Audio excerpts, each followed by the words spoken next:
Hello everyone, hope you're doing well. It's time to talk about the Falklands War, which seems a little bit odd because, technically we've passed its anniversary, with the Falklands War going from the 2nd of April until the 14th of June in 1982. But Chabby has actually made a post about the fact that a bunch of camouflages have been added to the files which seem to be related to the Falklands. A lot of them for the Argentine Air Force, for example, and also for some others. Basically, when it comes to Argentina, it's one of those nations which has quite a few vehicles that they've used over the years, but also at the same time, nothing really that unique, and all of these camos that have been added have been added on pre-existing vehicles, meaning that it's probably not looking at new ones. Unless we start seeing some updated models, and also maybe some other things, it might just signify some kind of Falklands event. So the first one is for the A4B, and it's the bicolor pattern with the insignia of the 4th Air Brigade of the Argentine Air Force. Then we have another A4B bicolor pattern with insignia of the 5th Air Group of the Argentine Air Force. And then we have the F-86 F-35, which of course is the premium for America. It has the aerobatic camouflage of the Group Cruz del Sur from the Argentine Air Force too. Then the Mirage 5F, the C-418 camo. The other Mirage 5F has a bicolor pattern with the insignia of the 10th Air Brigade of the Argentine Air Force, and a Sea Harrier, the FRS Mark I, the XZ451. This is the camouflage with the insignia of the 801 NAS HMS Invincible Air Group, the Operation Corporate Falklands from 1982, and then the MRH 109A, so a helicopter camo, which is the standard unicolor camouflage with the insignia of the Argentine Air Force. So you can see most of them are Argentinian, but there is some British stuff too.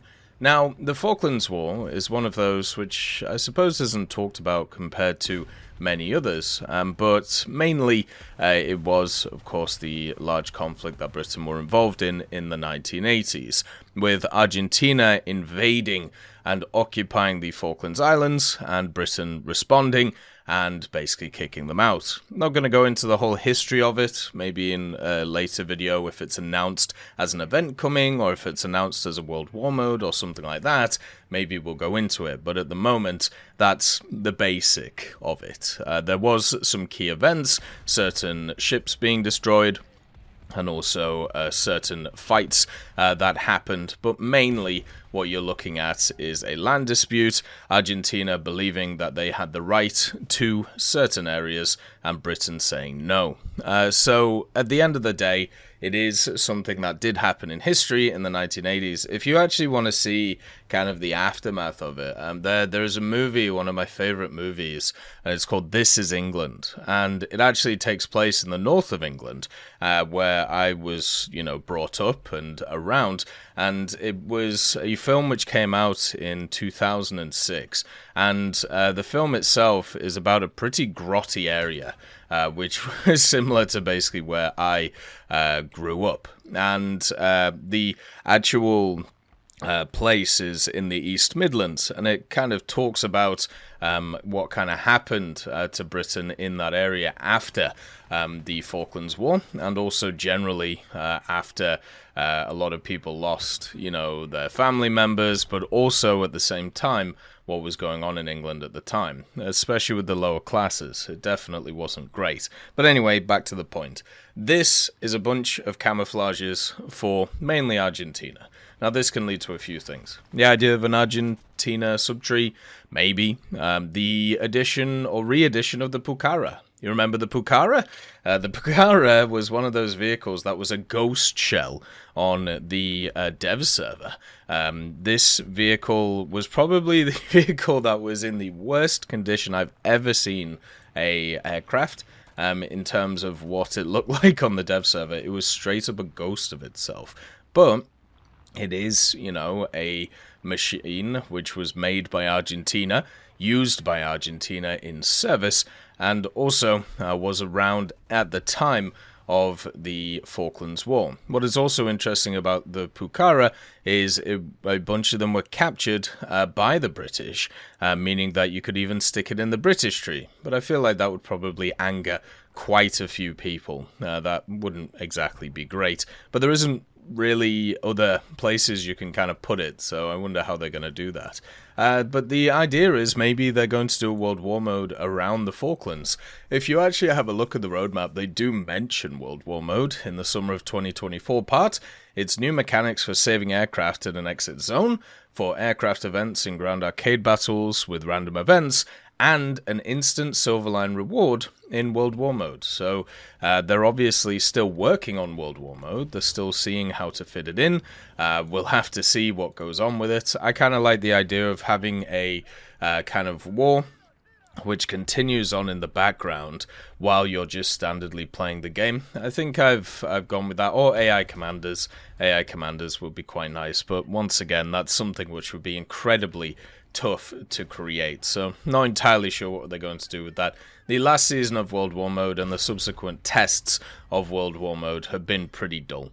They weren't very interesting, they weren't very fun, and I've got a feeling that whatever they bring back also won't be that great. But if the prizes are right, of course people are going to play them. And if it's a bunch of camos of pre-existing vehicles, obviously people will like that.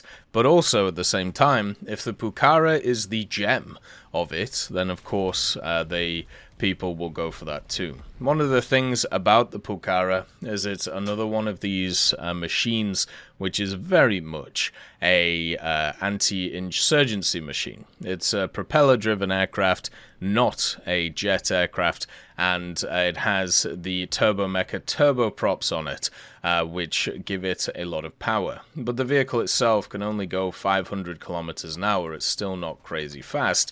It does have some 20mm, does have some 7.62s, and the capability of carrying a lot of ordnance, mainly stuff like rockets and also bombs, but other things as well, meaning that it's going to be interesting to see how it's all set up. There is also a ton of variants of the Pukará if they want to add them in, including one which has some defers, which might be interesting.